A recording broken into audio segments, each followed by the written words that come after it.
We're here on this wonderful Hol HaMoed. Today is the 5th day of the Omer, and we are studying a book called the Nefesh Hachaim.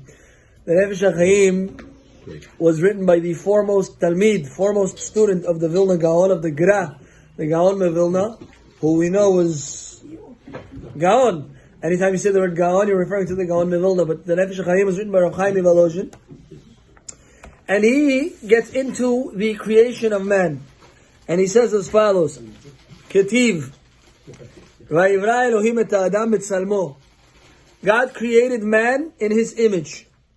B'tzelem Elohim bara'oto, he created him in his own likeness. And it also writes, Ki b'tzelem Elohim asa et ha'adam. In God's image, he created man. He says to understand this, we have to, first of all, realize what does that mean that he created us in his image. Hashem, first of all, has no image. Right? The Pasuk writes, Uma demut archulo. Which image can you attribute to HaKadosh Baruch Hu? So what does it mean? Right? B'tzelem Elokim asaoto, that we're in the image of God. Dimion ma be'eze davar. We're comparable in some way. Just like David HaMelech says, Dimiti likat midbar. I was considered to a desert bird. Comparable to a desert bird. That doesn't mean David HaMelech grew a beak and he grew wings. Comparable to a desert bird, that just like a desert bird goes from place to place without menucha, so too David HaMelech says, I didn't have any rest, I went from place to place. That's the so anytime you want to compare, it doesn't literally mean in a literal way, but there's some dimion between the two things that are being compared to each other. So he says, so too, this word tselem, in the likeness of Hashem and in the image of HaKadosh Baruch Hu, we have some similarities, if you will, to Hashem himself. He says, what does that mean, B'tzelem Elohim? First of all, he says, why does it say B'tzelem Elokim, Baruch? Why does it say in the image of Elokim? What is Elokim? Now, Mr. Levi might say Elokim is a name that Hashem uses to judge the world. Strogisut. But more than that. When we say Baruch, Ata Hashem Elokenu, what is the kavanah of Elokenu? If you look in the Sidur, it says over the Takif, Ba'al HaYicholet u'Ba'al HaKochot Kulam. Hashem is Sicilian. All the powers are with Hashem. So the Nefesh Hachaim, what does that mean? Hashem is the Sicilian. All the powers are by God. He says there's a difference between when I build something and when Hashem builds something. If a person, he puts together this book, even if he goes to Antarctica for 120 years, nothing's going to happen to the book. The book continues to exist. There's nothing with the book. With Hashem's creation, it's completely different. Hashem created something, and he continues to create it every single moment. If for one moment Hashem takes his energy back from this thing, this item is going to disintegrate. And I'll read it for you. Do we have any proofs? Yes. Every day Mr. Levi says a prayer. Ha-mechadesh betuvo b'chol yom tamid ma'aseh b'shli. What does that mean? Ha-mechadesh, he renews betuvo in his goodness. B'chol yom tamid, each and every day. Ma'aseh bereshit, the handiwork of creation. Every day Hashem says, what does that mean? Tamid. Constantly. That means every single moment Hashem is pumping the world. And more than that, what does it say? Le'oseh orim gedolim. What does that mean, le'oseh orim gedolim? To the one who makes the great luminaries. It doesn't say who made. Le'oseh orim gedolim ki le'olam hasdo. He makes, says the Nefesh Hachaim. He says, Ki me'az kol yom varega mamash כל כוח מציאותם בסדרם וקיומם תלוי רק במה שהוא יתברך שמו משפיע בהם. He says the only way we can continue to exist is because of Hashem's will to continue to give light and energy to the world. כל רגע כוח משיפת אור חדש, a new light. ואילו היה הוא יתברך מסלק מהם כוח השפעתו, הפרגע, if Hashem takes his השפעה, his power, and his benevolence and his manifestation of energy, even for 1 second, in one moment, the whole world will disappear. Now says the Rabbi, what does that mean? Hashem is the Baal HaKochot, he's the one with all of the power. That means all the power in any world is from Hashem. All the angels, everything that's in existence, it's because Hashem gives it koach, kol rega, and they depend on him. So that's what it means, Elokim. Now we were created in the image of Elokim. Says the Rabbi, why? כך בדמיון זה, כן בדמיון זה כביכול. So too in comparison to this, and likened to this, Hashem created man, and he gave us, it's unbelievable what he says here. The Hishliton, he gave us dominion over thousands and tens of thousands of worlds. Who? Us. We're in control of thousands and tens of thousands of worlds. Saram biyado. And he gave it into our hands. You're the one who's in charge of all the thousands of worlds. What determines how they're going to be, the worlds above? You see, there's a world called Atzilut. Yes?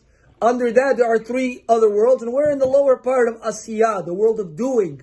We're in the lower part. We cannot say too much.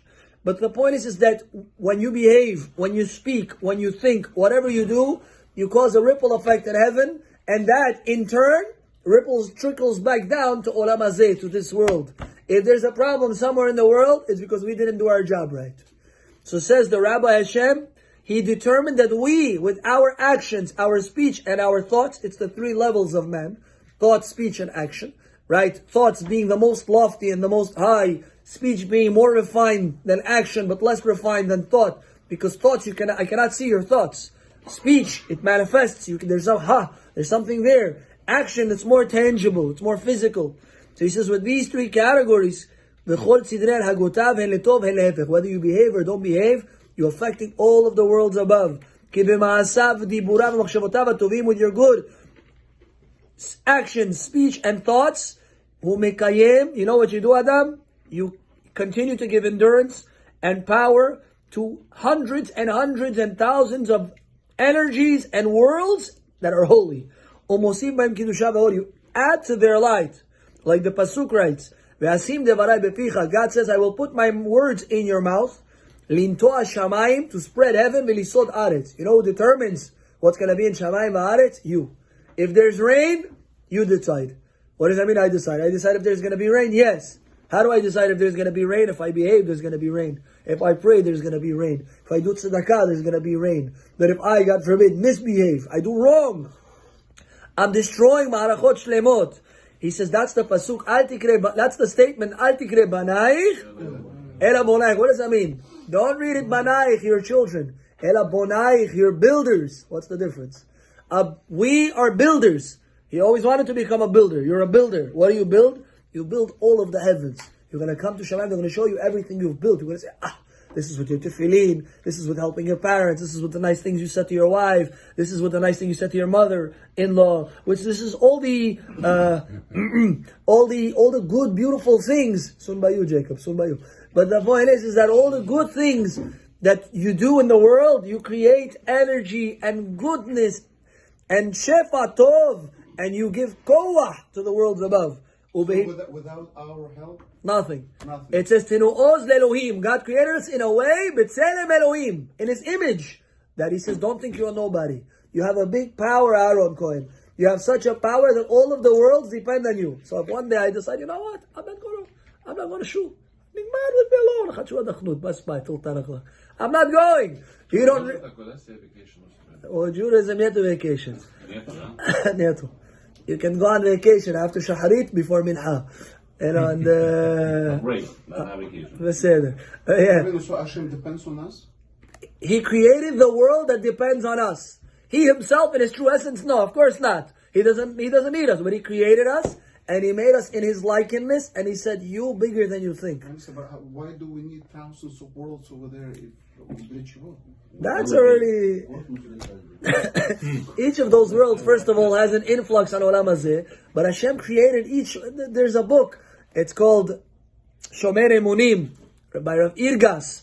Yes, he explains why Hashem needed to create the amount of worlds He created, why not less and why not more, but that book's a little above our recording grade, and therefore we're not going to get into it. I remember I was a young man, I was, subscribed here. You know, I was reading a story about a rabbi, off topic, about a rabbi, how he built the Syrian community, the Goa, wow, and he was 10 years in, he was going to quit. He said, I'm leaving. That's it. He was already packing his bags, he had a flight, he had everything, he was about to leave. And in the end, he decides, they said, let's make you a goodbye party. And they convinced him to stay, and he says, if I stay, I make all the decisions from now on. Everything. The only thing you could choose is what bagels to serve. That's it. Let me know what you want. They came the next day, they said, okay, we accept your condition. In the end, he started this and he started that. Right when he was about to give up, things started to turn. You can research him. And as the story gets good, guess what it says? Please pay $7.99 for your monthly subscription. Gosh, I was so upset. You know, it's, People follow him. no, it's not him. It's a newspaper. It's a Hamodiah, something, $7.99, $6.99, I forgot what it was. I was like, you know what, I'm going to buy it. Whatever, 1 month. I want to see the end of the story. If you Google him, you could see him. Raful, his name is, in the Syrian community. But my sheyatza. I'm sorry. You said in the image of God. Yeah. But Moshe увидел его затылок, он одевал тфилин. No, we explained already that God has no image. That's the introduction. So when we say we're in His image, it's that we have some likeness to Him, some comparison. And what was that comparison? That just like Hashem is the power of all of the worlds, we give power to all of the world. But isn't the reason He doesn't show Himself for us not to do any pictures, any statue of Him? There's nothing to show. He has no image. Он же не показывает его. Нечего показывать. Even when God says, you're going to see my back, and the rabbi says he saw his kesher shel tefillin, it's not like we understand. These are dvarim that are, they're not even a spiritual, this is something that's mufshat, mikol davar gashmi. It's removed and elevated from anything tangible. That's why, by the way, some people, they when they become older and they're Hachaim, they start to learn mysticism, the Kabbalah, right? One of the dangers of learning the mystical books is the isur of hagshama. Hagshama means your mind is always trying to picture what you're thinking, right? So when they talk to you, I don't want to say words over here, but let's say something called an igulim. Yeah, they start to mention different words in your mind right away. You start to picture, and then you start to picture this, and all these different. It's very, very dangerous. Yes, that's why they say that a person. Hashem, I apologize if I've said too much, but if a person, he's not ready for it, he's not mezukach, he's not pure, he's not elevated, his body is not refined, he's going to be magshim belimud. Yeah, I understand everything here. Yeah, this one's giving you the light. I see the light going here. You're destroying all of the worlds above. Yeah, so that's why we say he has to be a mature person. He has to be a person who's ra'ui, person who learns Gemara, a person who's, amkan a little bit. But let's go back, Rabotai. He says that with our good actions, we give power to all of the worlds above. But to the contrary, al yedei ma'asab, to the contrary to your actions, speech and thoughts that are not good, hu mehares rahmana litzlan kama kohot. You destroy energies and powers and worlds. Olamot elyonim hakadoshim lein erech v'shiur. You have no idea how lofty, how godly, how elevated these worlds are, and we destroy them. Imagine Jacob takes a bazooka and blows up a building. Kashmar, they're going to put him in jail. Says the rabbi, you have the power to build and to destroy. The pasuk writes, or sometimes you diminish the light that they need in heaven, the shefa, the spiritual energy that the heavens need. The angels depend on you. And you know what you do with your holy energy? You use it and you give energy to nichisti energy. You give energy to nichisti miri. There are worlds that God created that are dark worlds. And with your actions, sometimes with your thoughts, with what your eyes see, with how you behave, you give power to the wrong places. You have to be very careful. Why? A Jew is very elevated. It's not what you think. He says with the power of one tefillah, you change the whole cosmos. And I say, what are you talking about? My prayer? Yeah, no, everything changes. Jamaica States is not the same because Adam came to pray today. It's not the same. The world is a different place. And there's much more to say over here. But the Zohar says, we'll read you a Zohar. He says, Chovei barnash, the sins of man, avdin pigimu le'ela, they cause damage in the worlds above. And so to the contrary, when you behave, you give oz le'elokim, you give power, so to speak, to Hashem. And he says, Al yomar belibo adam, a person shouldn't say, Kima ani, who am I, uma kohi, and what's my power? If all b'maasai shpelim shum inyan ma'olam, what are my actions? They don't matter. He says, don't say that. Yavin ve'yeda ve'ikba b'machshavot libo. Shekol pirtei ma'asav, every single action. I go like this. In heaven, there was something that took place. I give $1 to an ani. In Shamayim, there was a spiritual energy that got manifested through the Shekhinah. Everything I do in Olam Hazeh, yes, it's called tzedakah. Why tzedakah? Hey, is the malchut. Yes, she receives. When I give tzedakah, there's a spiritual energy. And then you know what happens? That trickles back to Olam Hazeh. And guess what? You get even more parnasana. You get even more. Who benefits over there? Who? We benefit. Because those worlds that we built, we're going to enjoy from. We build the following of them. Yeah, but I've seen world, but you're not traveling between worlds over there, no? But Hashem decided, I'm going to create these lofty abodes and holiness. Why they need so many? Beyond us. But this is what He created. And he said that just like you have a physical world with ripple effects, so too in Shamayim you have ripple effects. And whatever happens there, it comes and it trickles eventually to Olam Hazeh. So if you hear there was an earthquake, it's because we don't behave. You know, who cares about the earthquake? No, we don't behave. Here there was a tornado somewhere, we don't behave. There's a power outage, 3 days, they don't have electricity. We're not doing what's right. We're not sweetening the judgments. God forbid somebody was chas v'shalom killed in a terrorist attack. It's all on us that if we behave and we learn Hashem's Torah and we manifest Torah and mitzvot and chesed, then you have to know that that's what's going to be in the world. Hashem says, don't look at yourself as a nobody. All of the worlds above, all of the angels, all of the marachot, shlemot, they depend on you. And the one lesson we got from this so far is that we are bigger than we know. Inside of us, inside of each of us is an neshama. That's the holiest. And the main essence of Exodus of Egypt, of Exodus of Galut, is knowing that I am not a body. I'm not a body, that I have a neshama inside of me. My main essence is my neshama. My soul is my main essence. That's my true self. And when a person passes away, his true self moves on to the next world. So ask yourself, am I living for my body or am I living for myself? Here it's on. We all be zochim. Один вопрос можно, Rabbi? So, говорится, что Бог говорит, you cannot see me and survive. Yeah. Ну, а что он может увидеть? So that's talking about to get to to have a prophetic vision of the highest and utmost levels of spirituality. You cannot handle such a thing. Why? Because by Matan Torah, when Hashem, so to speak, revealed himself, yes, the neshama cannot handle it. It wants to connect back to its shoresh. And therefore, parhanish matam, we all passed away. So in prophecy, sometimes you get to a level that they say, until here, and not more. And that was Nadav and Avihu's sin, according to many opinions. That what Hashem said, Ad Kan, no person could go higher than this. And they said, it's okay, we want to connect to you anyway. And the neshama left. So you have to be... we have to know. They knew. They were given a choice. And of course, they didn't get married and shtuye yayin and all these different mehalchim. But lemaaseh, I think the Hachaim says also, is that they got to a level that it's not physically possible to remain in this world. And therefore the neshama got consumed and it's elevated back. Baruch Adonai le'olam, amen ve'amen.